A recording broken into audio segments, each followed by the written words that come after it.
am Simoné Germishuys. Come and join me on a journey where I explore the local gems of different towns. This is Exploring with Simoné.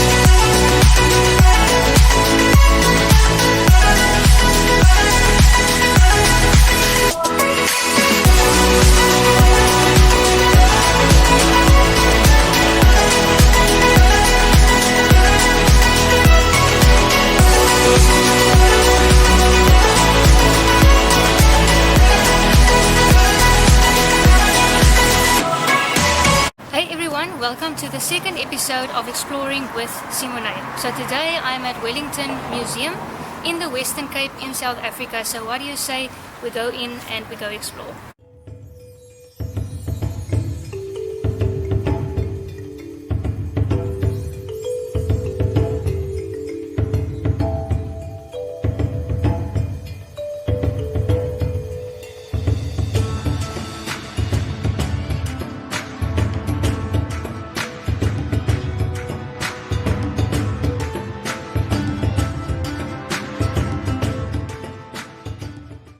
So today I am at Wellington Museum and I am sitting here with Olivia, who works at the museum as well.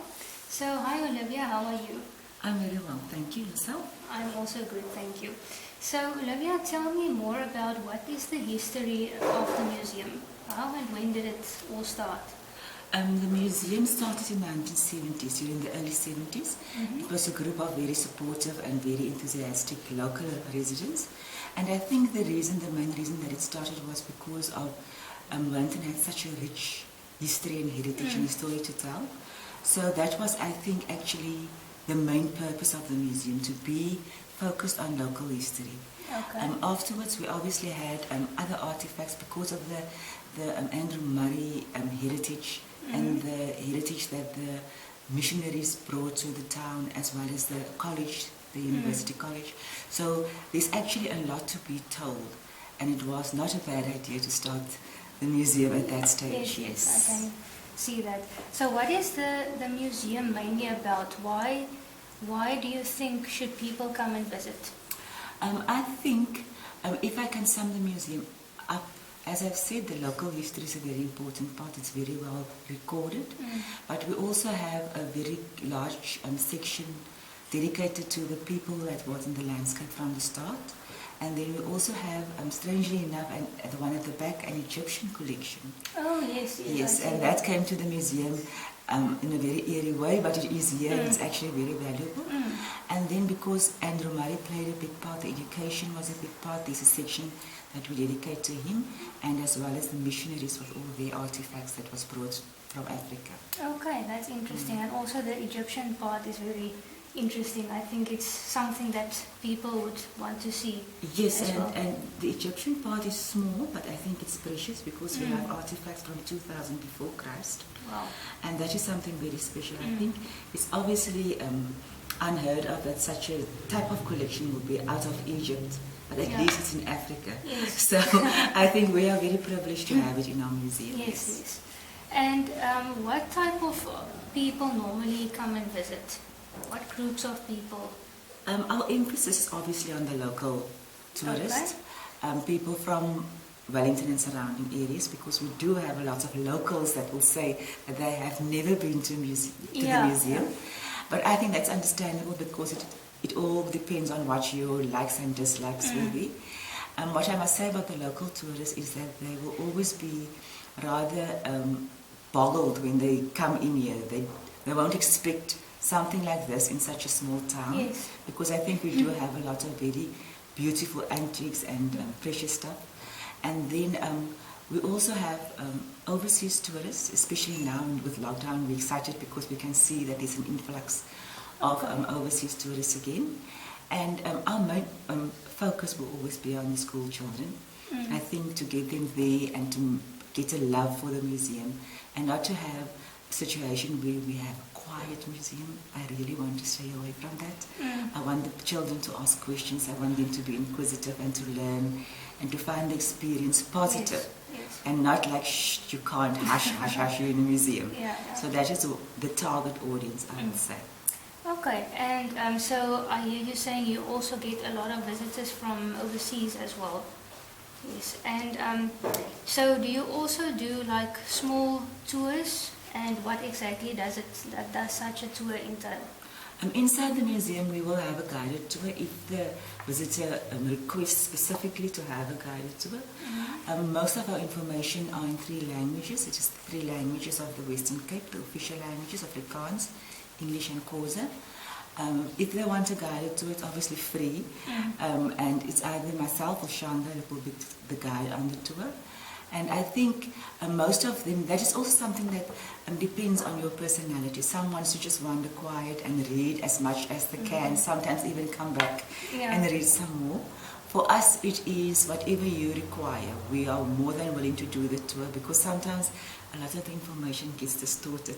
So it's actually nice to just chip in and say, okay, now maybe you're on the wrong track, and then just guide the visitor on the right track. Yes. Okay, so that's nice. So people can book a tour anytime they want? Yes, we open from 8 to 4, Monday to Fridays. Okay. And then we also open on the first and the second Saturday of the month. But mostly it's just walk-in. You don't even have to book if it's not a big group.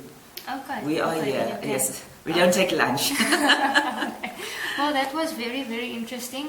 Thanks, Olivia, for your time. I really appreciate it, and I wish you all the best for the future here at the Wellington Museum. Thank you, Simoné. It's a privilege. Thanks you so much. Okay, so that was a lovely chat with Olivia. She is such a fascinating and experienced person. I would really recommend coming to this museum. It's really, really awesome. I'm now going to take you through the museum a bit, like a little tour. So yeah, let's see what there is. Yeah, so here you can see there's even old furniture, which is awesome. And there is also, I don't know who's that, but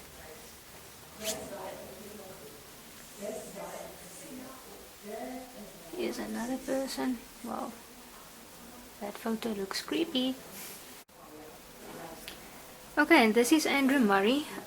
So when you drive in Church Street in Wellington, then you will see the big white church, and then with his statue just in front of the church. So yeah, that is him. He was also a priest at the church. So yeah, this is the very, very well known Andrew Murray. There is also a picture.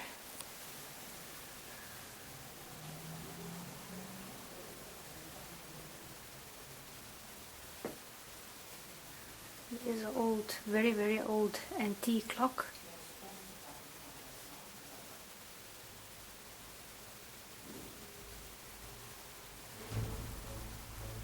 And old books. Oh, that's really awesome. It's like, it's a very, very old book.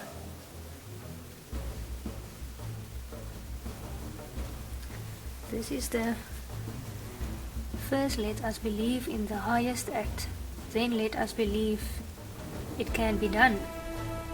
And that is also something which Andrew Murray said, 1902. He has a very, very old, like a super, super old piano.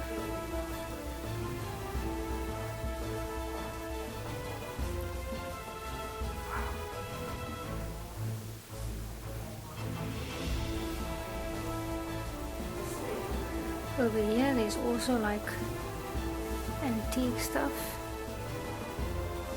old portrait of someone as well.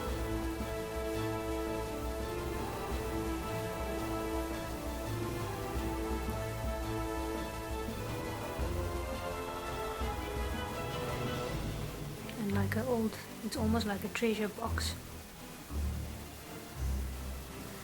Oh, let's look over here. Here's the whole history of Andrew Murray.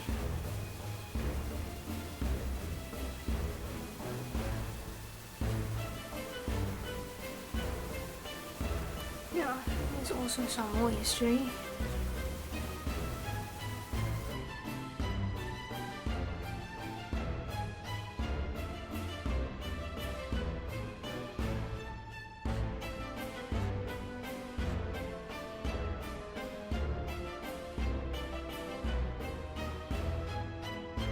This is the Khoisan and Shona and South Sutu Department, and this is all the things that they used for different things, like a palm room and things that they used to make food and the way that they lived.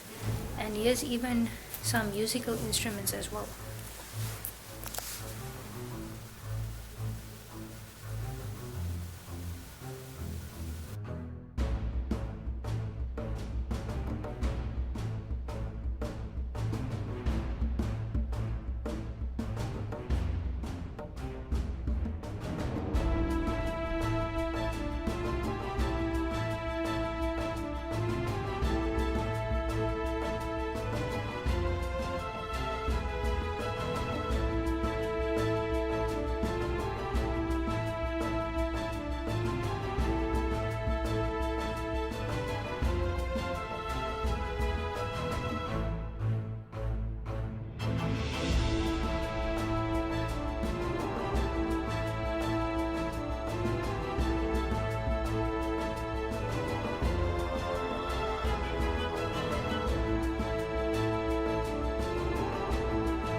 So as Olivia mentioned earlier, they also have stuff from Egypt here. So I'm going to show that to you now.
This was the second episode of Exploring with Simoné here at the Wellington Museum in the Western Cape in South Africa. I will leave their Facebook and Instagram handle in the description below, so go give them a follow, and most importantly, come and visit the museum sometime. It's really a very, very interesting piece of history. And thanks for watching, and smash the like button, leave a positive comment down below, and I'll see you guys on the next one.